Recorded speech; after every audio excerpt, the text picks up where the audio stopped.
Long before the pandemic hit, an alarming number of young people, they were struggling with their mental health, but the disruptions caused by COVID made things even worse. For many high school-aged kids, it's ushered in a historic spike in depression and anxiety. In the final report of our series on children's mental health, Jay O'Brien sits down with 3 teens who open up about how they and their friends have been struggling to get through the past 2 years. Are you hearing from your friends those feelings of depression and anxiety? Yeah. Yes.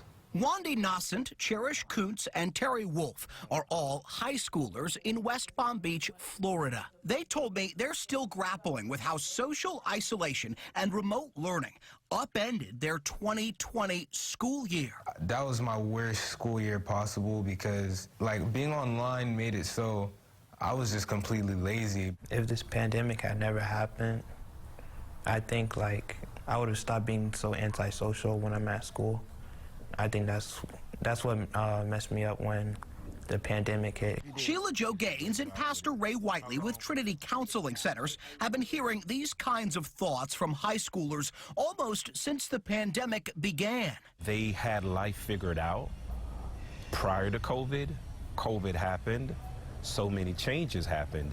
Now they're trying to figure out how they fit in.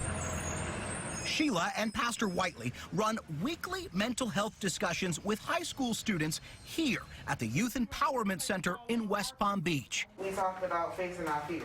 Terry, Wandy, and Cherish are part of those conversations with their peers, where the impact of months of seclusion is on full display. A lot of the kids are lost and searching for their emotions and their feelings. And the same thing is playing out across the country. This advisory from the U.S. Surgeon General out this past December details an ongoing mental health crisis in kids, with rates of depression and anxiety having doubled during the pandemic. Suicide attempts, particularly for teenage girls, increased by more than 50%.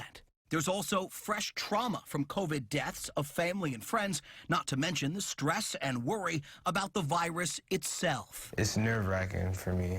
Just casual things in general, I can't really do now thanks to the fear of COVID. You never got to start a normal high school. Yeah, I never did. So I think a lot of parents were figuring, okay, well, the kids are back in school, everything will be great.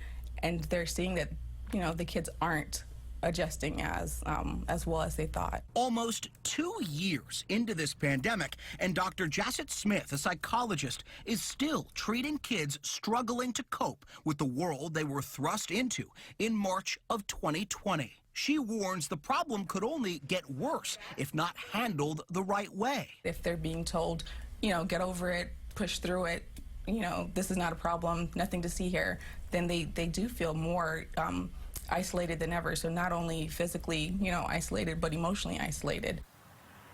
In Florida and most everywhere else, kids are back in school, no longer separated. But for Cherish, a senior hoping to head off to college, she and her friends are concerned COVID has done something irreversible, cut them off from a normal future.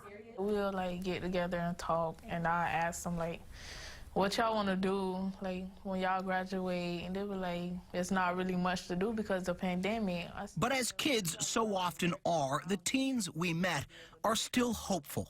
Terry, the youngest, discovered graphic design while stuck at home and a new sense of purpose. Started getting inspiration to actually do something with my life, so you feel like you've won in all this?